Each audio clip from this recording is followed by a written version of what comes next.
You've got to take these dreams, you've got to build them up. You've got to realize that you're enough. Every great design comes from someone's mind. You've got to realize that you're enough. Mystics at midnight, putting up the good fight. Everything is alright. Mystics at midnight, putting up the good fight. Everything is alright. Oh, mystics at midnight, putting up the good fight. Everything is alright. Mystics at midnight, putting up the good fight. Everything is alright. Hey. What's up, buddy? Hey, I'm glad you can make it. Yes, me too. I haven't been doing much of nothing lately, so Yeah, finally, finally, and it seems like it's kind of destiny that it was meant to be through video because because we had so many problems with how we tried to do it before. I know, and like I did all this crazy stuff to my face and my hair. Literally today, I had a beard. Right when I woke up this morning, shaved it. I had longer hair this morning, shaved it. So yeah, maybe it was destiny to have a video. Yeah, new thing. New day. Right? Yes, sir. I've been needing a change as of late. So things are really changing these days. It really seems like at a much more rapid pace than they have been of recent years. It's insane. I think it's safe to say that, right? I think yes, everybody kind of notices that. I think it's kind of in the zeitgeist, so to speak. Yeah, for sure. Things are definite that everybody has to adjust to this new normal, and there's a lot of people that can't. There's a lot of people that are handling it well. There's a lot of people that are handling it unwell. So it's crazy outside of my four walls. It's a little insane. And what a weird, like, or maybe not weird, but just like an unfortunate coincidence that like everything is kind of happening around election time, you know. It is. I mean, not to get too political, but I mean, like, it is just the weirdest thing that like it's all kind of falling upon this, and it's just the craziest election, like that debate. That was that's all you need to say. Like that was I lost a couple brain cells watching like 5 minutes of that. Yeah. Oh man, they what 2 days later or 1 day later, all that the news came out that him and Melinda tested positive or whatever. Like that's beyond me, man. Yeah, it is weird. It's very weird, but I don't know if that's like a coincidence, but or who knows. And one thing like about the debate that I was just like, I'm sitting there wondering, because like he's clearly like, okay, he's clearly like interrupting. He's clearly like violating the rules of the that they had set for the debate, that each of them would get 2 minutes uninterrupted, and he's clearly violating those rules. So like, but can't you just turn his mic off? Like I could, if I didn't like what you were saying, I could just turn off the mic on Zoom.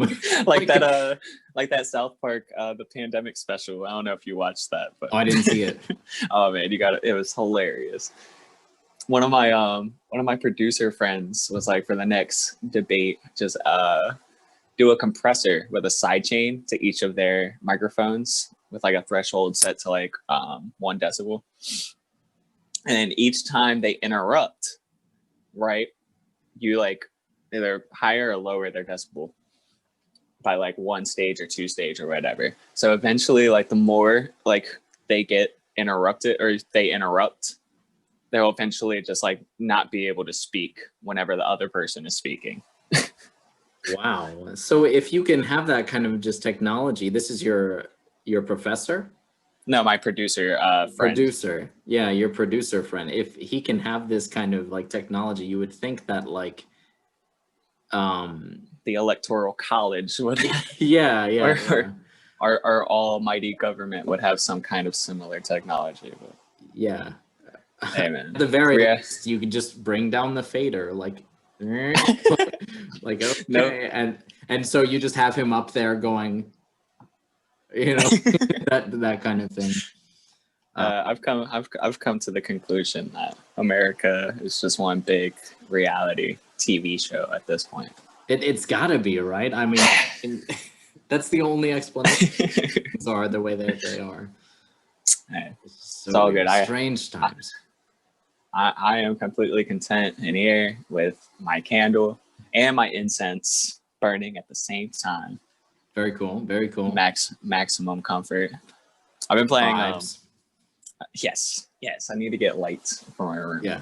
But freaking, I've been playing a lot of Among Us. Cool. I know you have been too. I haven't been playing. I haven't played since the night of that debate. Actually, I think. Or yeah, because I was playing and watching at the same time. But as you should. But yeah, I don't know. I had a lot of fun that night with people that we knew, and that's what I'm saying, dude. With them. Since that night, I refuse. Like my friends will like be like, "Hey man, you want to play Among Us?" And I'm like, "Are we doing Discord or Zoom or anything like that?" And they're like, "Nah, man." I'm like, "Nope, I'm not with that typing BS anymore." Okay. Yeah. And when you play with people you don't know, they're just like orange sus. Yeah. Yeah. It's just, I don't know. It's different. It's different when you have friends like we did that one night. Me and my family actually, like I had a couple of my brothers over and my father, and we all sat in a room and played all together. So that was like in the same room is even funnier because like you're looking to see like everybody's face just to see like what that would be so much fun. And then when you're in like the actual game part, you have to kind of like be like, oh, I'm doing my tasks. I'm just on my name, just doing my task. Tasky. Yep. So. I'm absolutely in love with that game and the memes. Oh, the memes are fantastic, and then especially like, you know, the one where it's like I think it's like a red and a blue astronaut, and there's an orange one with like a toupee, and it says "Orange is sus." I love them all. On Facebook, I decided to follow a bunch of like meme posts, like just Among Us meme pages. It was the best decision I could have made. That's awesome. So, how about this single that you just dropped recently? Oh, the one that I was talking to you about, that's gonna drop relatively soon. Very cool. That just needs some finishing. Very cool. But I did drop something I dropped that project. I dropped my first EP sometime last month, the 1st of September. And that did relatively well on Spotify, but not well on SoundCloud, which like that's fine for me, like more monetary gain, whatever. Yeah, absolutely. But and then I dropped just one more, two. I don't even know. At this point, man, like I feel like I'm just like making music. Like I'm getting to like this point, and like I try to preach this for like any artist. Is just like make music for yourself, dude. Like absolutely. For me, music is therapeutic, like sitting there writing out how I feel and then like being able to translate it into like melody and, you know, compose a whole like piece around it, similar to like a painting or something like that. And like that's therapeutic to me and could probably be therapeutic to somebody else. And that's kind of like, but like when I first started making music, it was all about, all right, let's please the masses. Let's do this. Let's do that. Like what are other people going to like? Like, how am I going to, you know, gain the approval of an audience? But I've just gotten to this point to where I'm doing it because it helps me and I like it. Creates a good feeling inside of my chest. If it does help somebody else, like awesome, like that's amazing. Like, yes, like that's always like priority number 2, but priority number 1 is like making sure that I like what I'm doing, which is why like this next one that I'm coming out with is going to be an acoustic thing as opposed to like a hip hop alternative, whatever. So That's very interesting, and it very much fits the vibe of this podcast. I would hope. I hope. But yeah, I hear what you're saying. Like, you know, you want to be true to yourself, because when you're phony, people can tell, and hopefully they'll be able to relate to it. And I feel like if it's something like so odd and out there that they can't relate to it, it'll at least be interesting. Yeah, interesting enough to like take a listen, take a gander. Yeah. But even if they can't relate to it, like that's okay. Like that's okay. Yeah. Like you will find, like I remember back when I was like in the rave scene and whatnot, like a big like saying was like your vibe attracts your tribe, like type stuff. I like that. And that's true. Like you will attract the people that, you know, vibe the best with you, like in your energy. I think that goes hand in hand with your art as well. Like you will find your audience. You will find your audience one way or another. It'll happen. Yeah, absolutely. It takes patience. I've been doing this since I was like 13. A whole bunch of different genres. Like, I think it's a lot of like not giving up, and like there's a lot of self-doubt that comes with music or anything creative. You know that. Yeah, of course. And the more you kind of doubt, the more you kind of get in your own head. Yeah. And the more you get in your own head, the more you kind of start to lose that interest and passion. Yeah. My roommate's going through something like that with his music and stuff like that. Like I helped him kind of get started. It's not my job to guide your career, your musical journey. That's up to you, but I can help you get started. And he's always asking me, like, I just don't think like anything I put out is good or I make is good. And I'm like, I get that. I feel that too. Everybody does. Every musician, every artist feels that. But it's like, you're never going to know unless you try, and you're never going to get better unless you try. Yeah. Keep going. I've also been doing this since I was 13. And before I wrote my first good song, I wrote 100 bad songs. Yep. And I still occasionally write bad songs, or at least songs that are not to my kind of quality that your standard. At the time I'm writing, you know what, I feel like maybe you don't feel like this, but I feel like at the time you kind of are just if you're writing it in the moment, if you're like, oh, this is genius, this is blah, blah, blah, blah, then later I feel like it's more likely that later, like the next day or 2 days later, you're gonna listen to it and be like, what was I come back? Yeah. Like if you're just writing it and you're just in the flow, you're not really thinking about it, then you kind of come back and look at it the next day or a couple days later, and you're like, oh, this was actually pretty good. Like yeah, at the time you make it and you're like, I don't know if people will like this or not, but whatever, like I'm in the flow right now, so exactly, it doesn't really matter.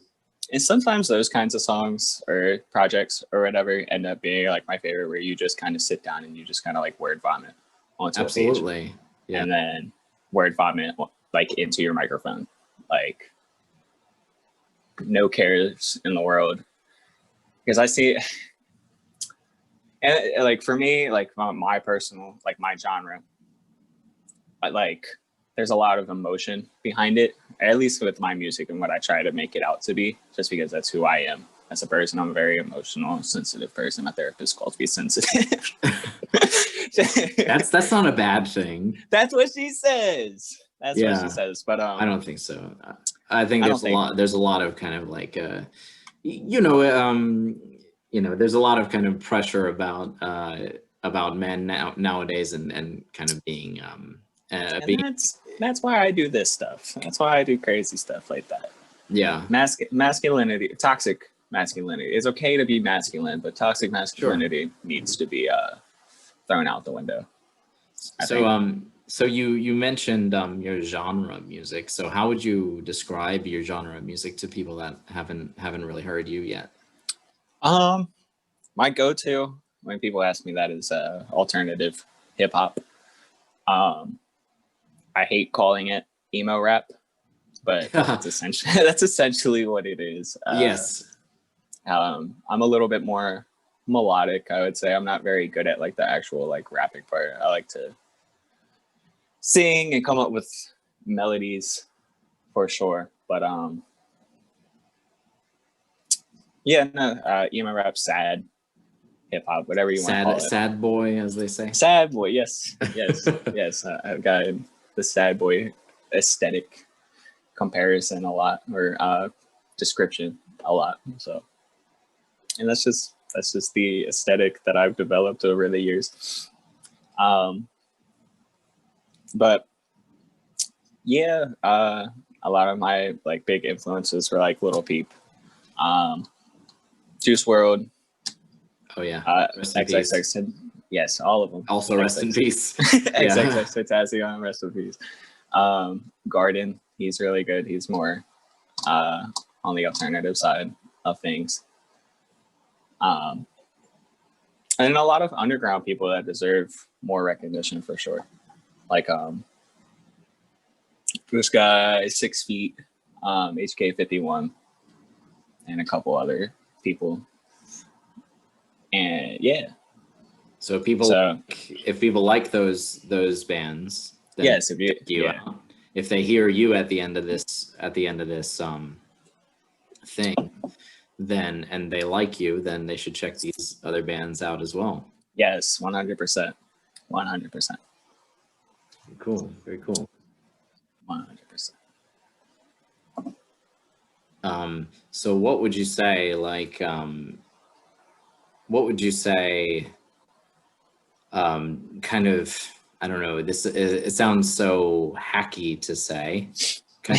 I don't know if it sounds very hacky to say, but where does your, I know you mentioned about your kind of, using music as a therapy, but and using that as an inspiration. So can you talk a little bit more about that? How you draw inspiration from I don't know. I hate to say this. Well, actually, no, I don't hate to say this. Draw inspiration and from pain. Yeah. No, I think that was a good way to put it. That's exactly what it is.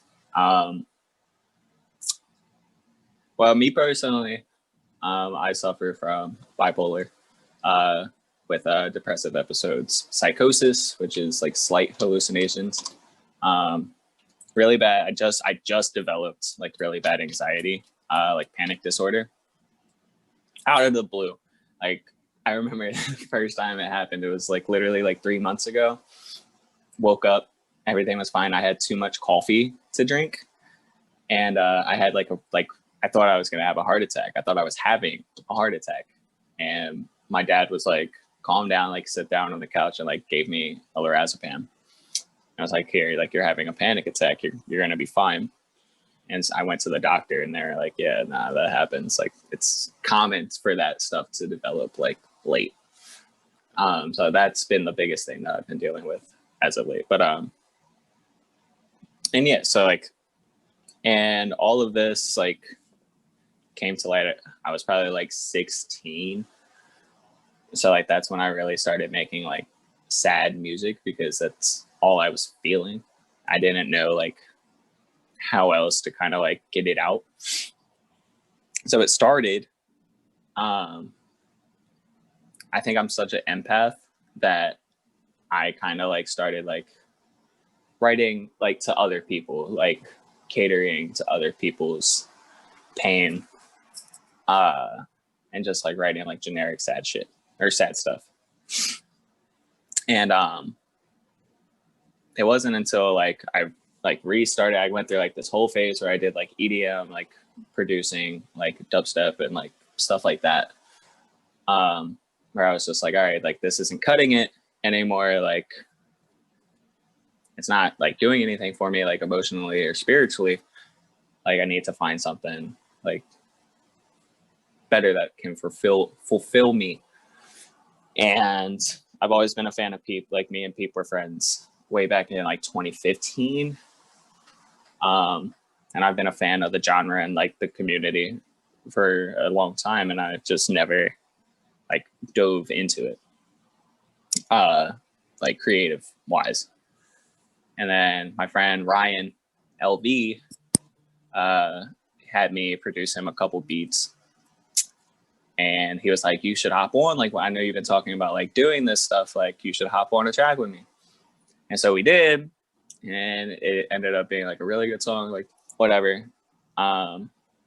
Got a couple hundred plays, and it's like people just really liked it. So I was like, all right, cool, I'm gonna rebrand everything, just come up with like a brand new alias and whatnot. Did all that, and essentially like, so like the difference was from like when I was 16 and just like writing like sad songs, generic sad songs, like for sad people, and like writing about what I write about now is like, I used to write about like what I thought was going on in other people's heads.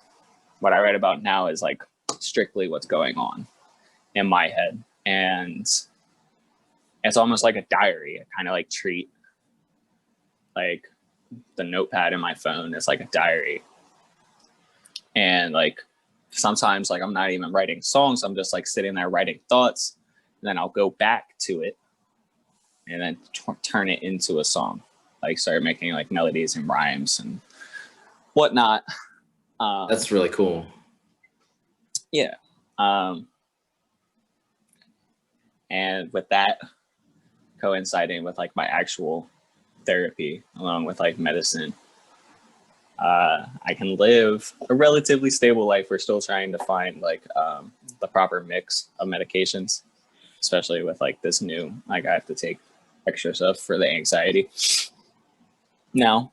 But other than that, like it does get better. It does get better. I'm still very sad, and like some of the time, it's not like I have bad days, just like everybody else. Depression sucks. Yeah. My bipolar, like my lows, they call them lows and highs for bipolar or whatever, like manic episodes and depressive episodes. And when I'm in like my depressive episodes, I write the best music, or like write the best songs, quote unquote best. But then when I'm in like a manic high is when I perform the best. Okay. That's a very interesting dichotomy. Yeah, it's really odd. So it's like I kind of have to like time out my creative processes, and like, but it's cool because it helps me stay like self-aware of myself, right? Yeah. Kind of like okay, like I know that I'm feeling this, like I'm feeling sad, I woke up, no motivation, yada yada yada. Let me go ahead and start writing about it.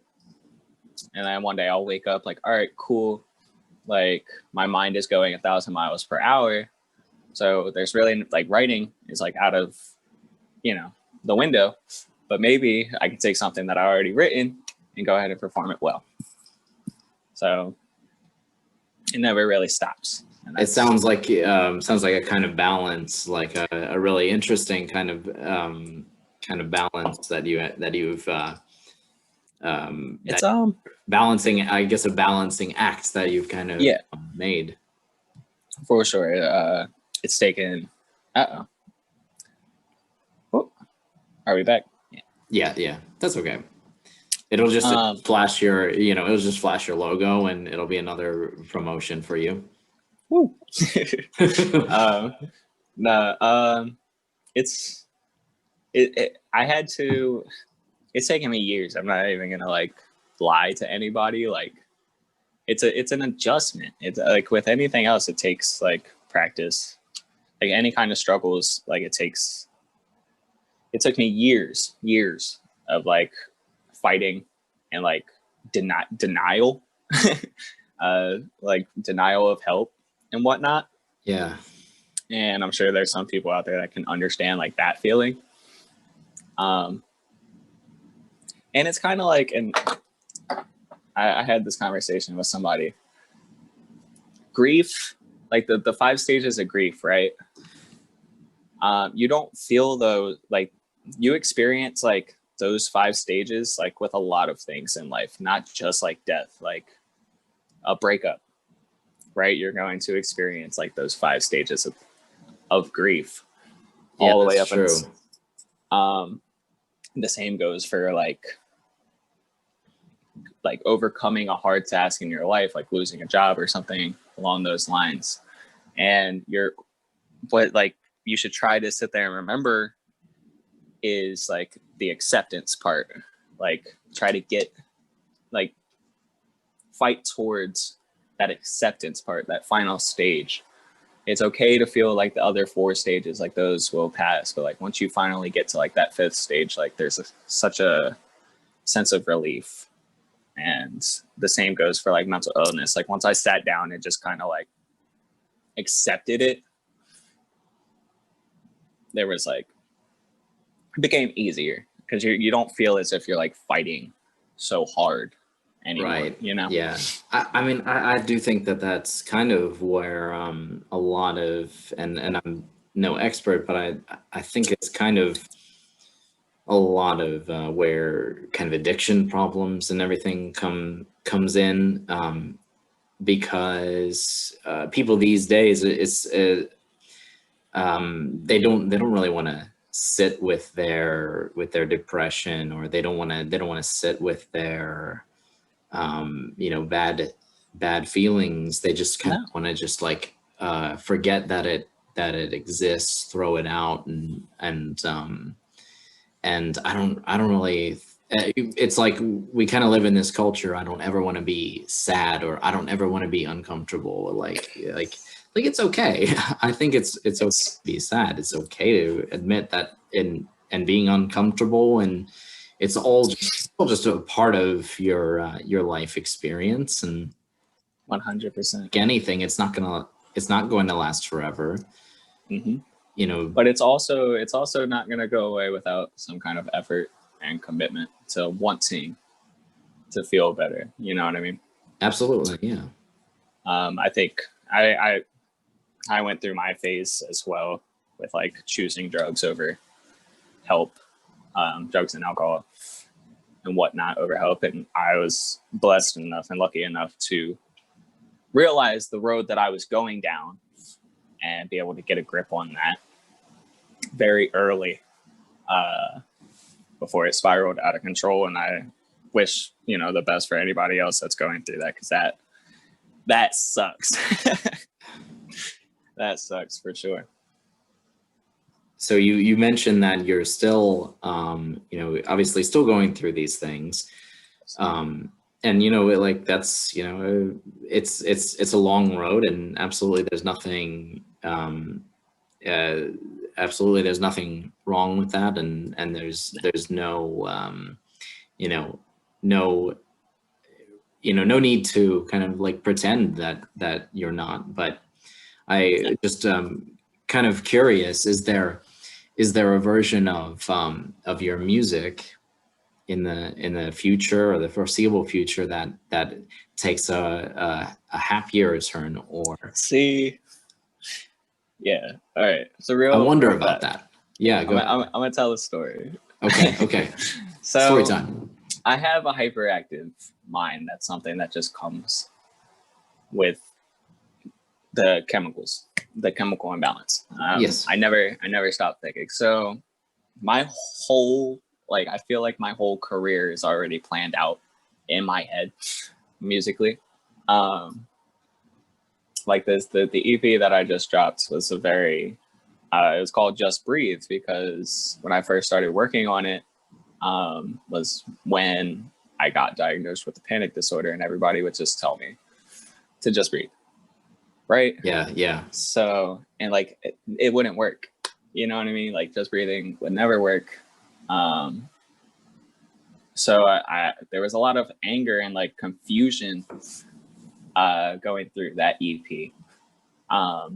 And it kind of, and I was going through a breakup at that same time. The same time I got diagnosed with that panic disorder, the girl that I was dating for 3 years left at like the lowest point of my mental state. Like, you know what I mean? Like when all I can feel is like fear and like anxiety. Like that's when you want to up and call it quits. Like it was a lot. Absolutely. Yeah. So that is like what that EP is about. And so now that I'm like kind of like getting help, but I'm still like getting over like that breakup and like still getting help. So I guess like I haven't like said this anywhere else, but I'm gonna release, my birthday is October 25th at the end of this month. Nice. Happy early birthday, by the way. Thank you. But I'm gonna release a project called Sad Birthdays.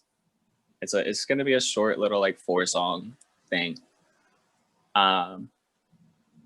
Because I've never necessarily had like a happy birthday, so it's a play on like that happy birthday BS.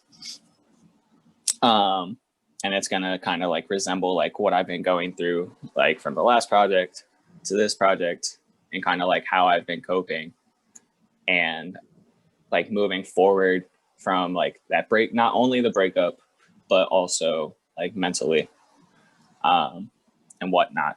So that's going to be exciting. But that's awesome. my plans after that, I definitely want to start like trying to promote more like hope, I guess. Definitely kind of like still like put like what I'm feeling inside of there, like inside of my music, but like try to end things like every song on like a good note, like all right, like we're fighting, like we're pushing, like we're going through it, but we're also going to get through it, like there is a light at the end of the tunnel type stuff. And also just like more fun stuff. Like I know like we're heading, hopefully, knock on wood, we're heading towards a direction of live concerts coming back and whatnot, whether they're drives or whatever.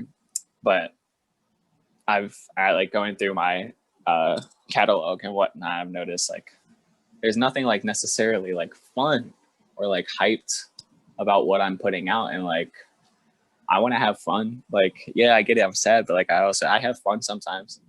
So sure, I definitely want to start making like more like fun stuff. So yeah, that's kind of like cool. the plan for the future.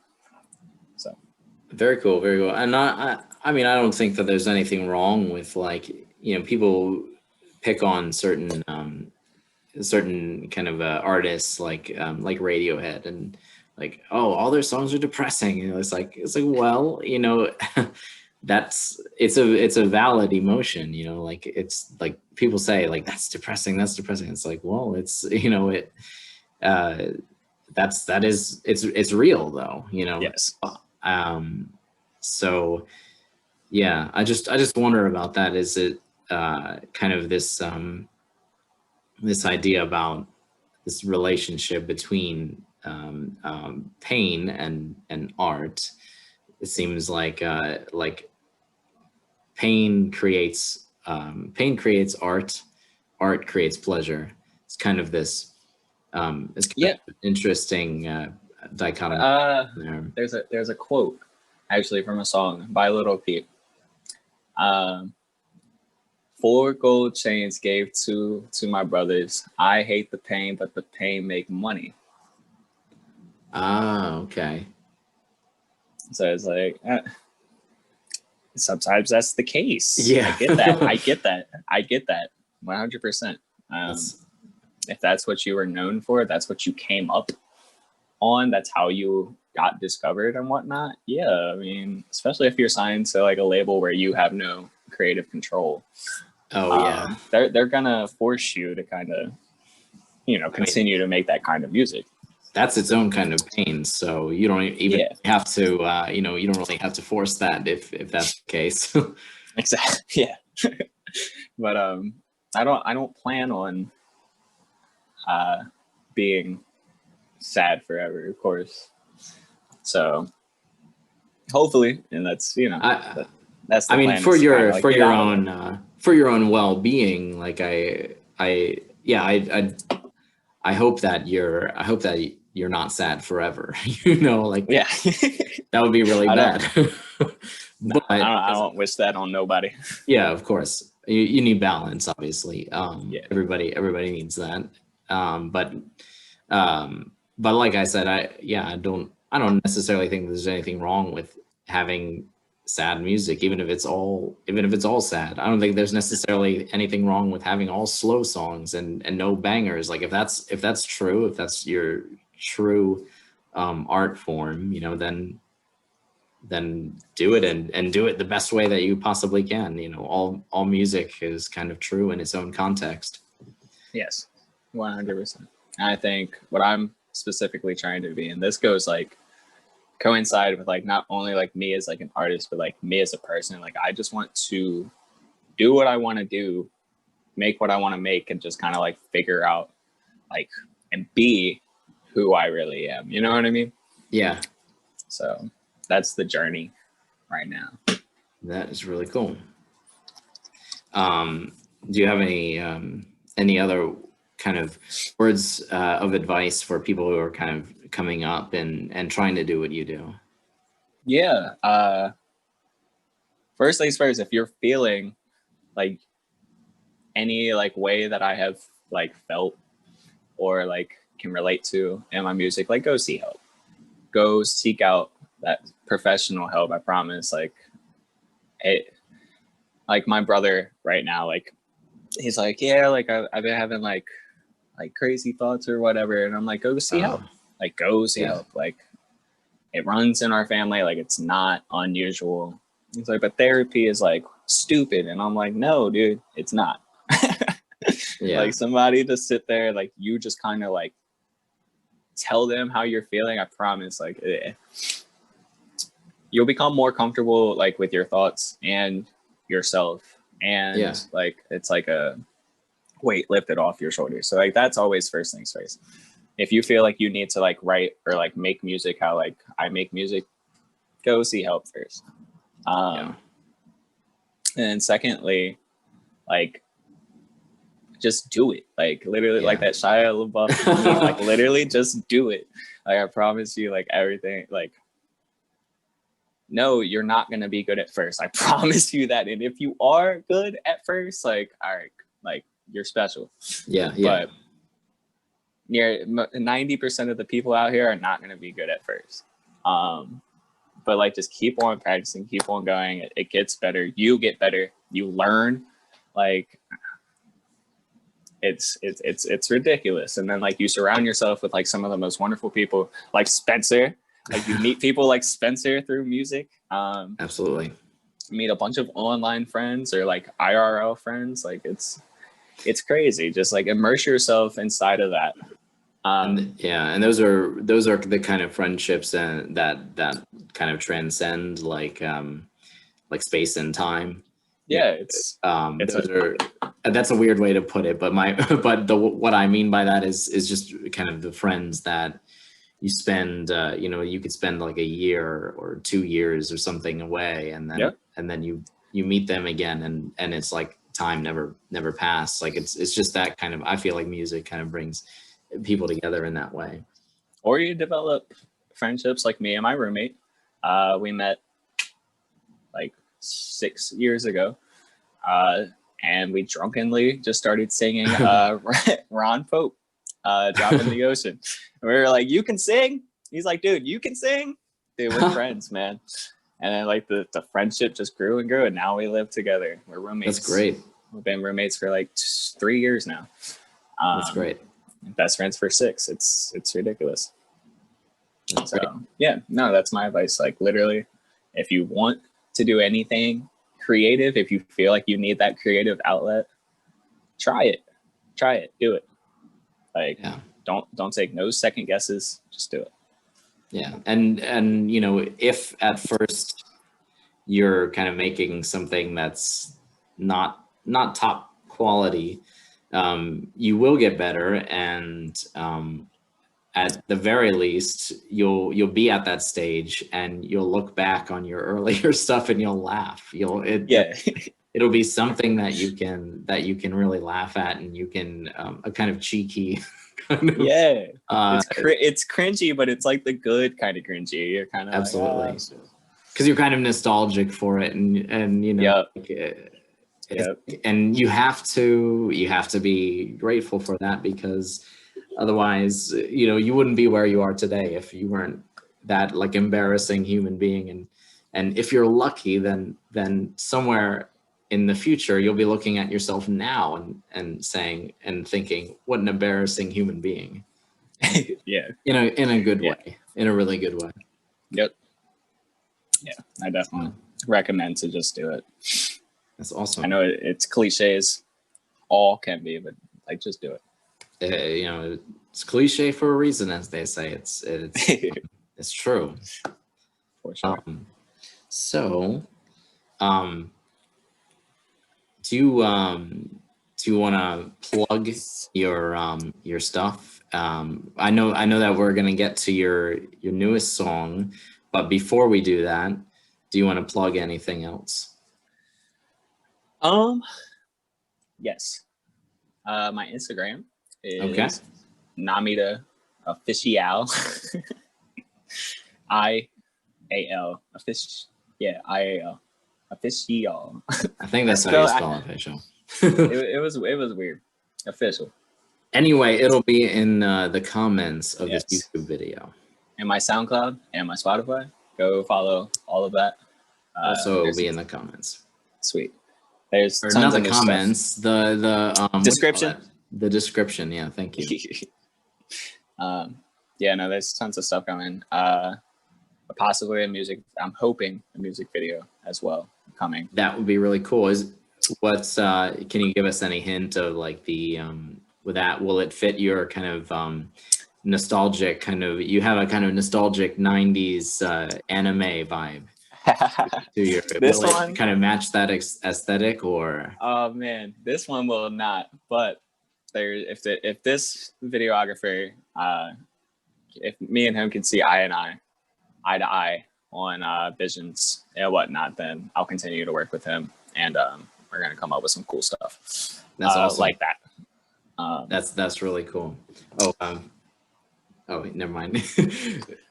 Phineas came up. It came up to here, and I was like, "Oh, he wants to be on camera," and then he was like, "No, never mind," and he walked off.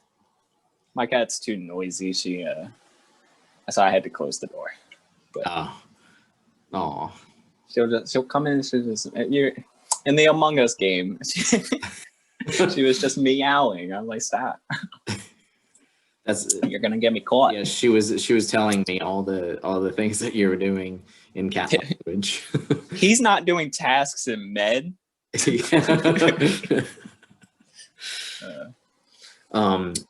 So all right, do you want to plug this new one? Yes. It is going to be called Me Again.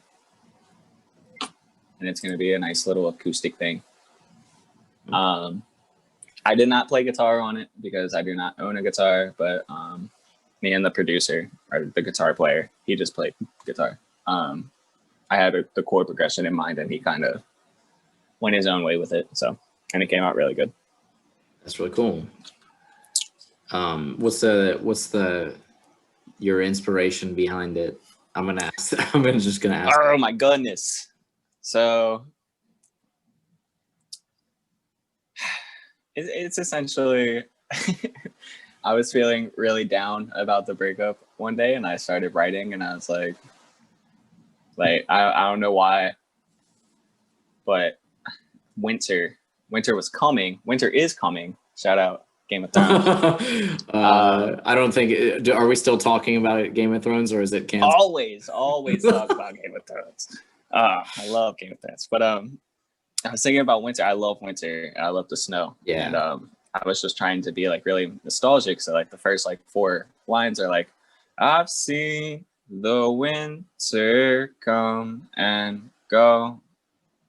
The snow was peaceful. And then I've seen the mirrors down below. I'm about to jump in.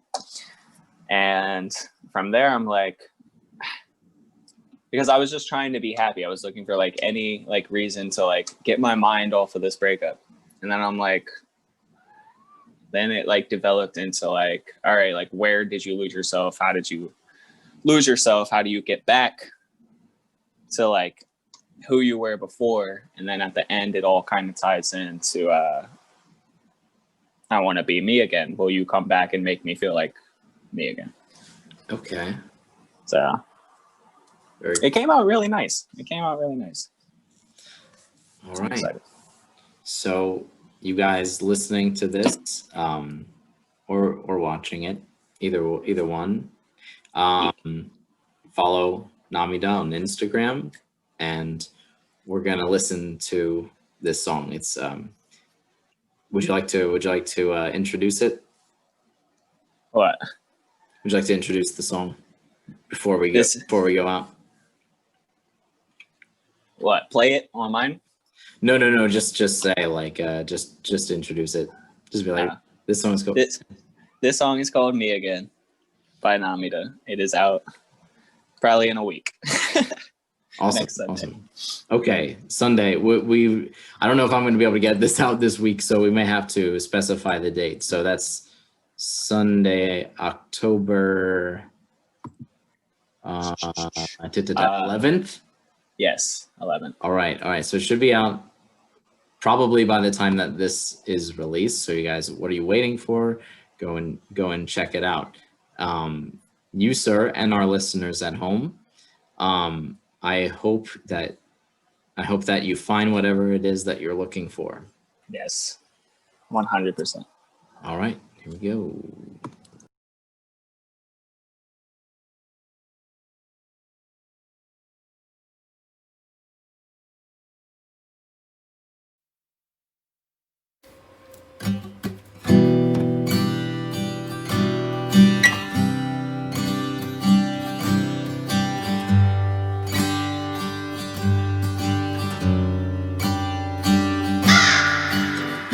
You're not sad again, are you, Splash Gang?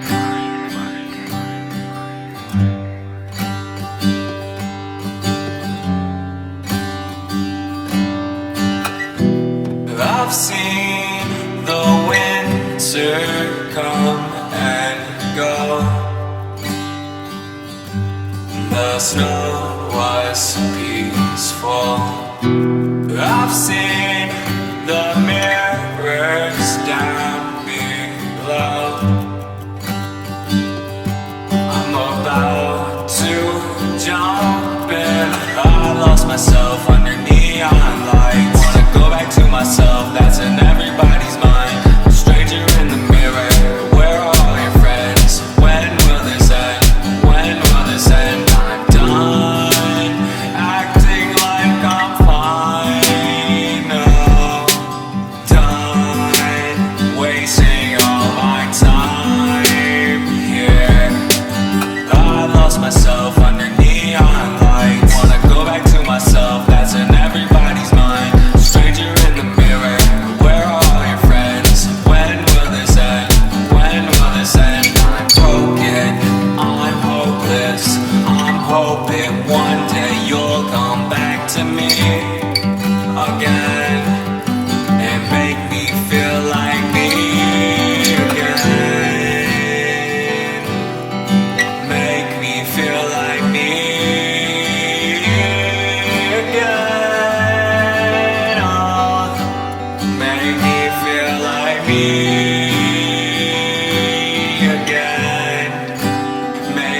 feel like me again.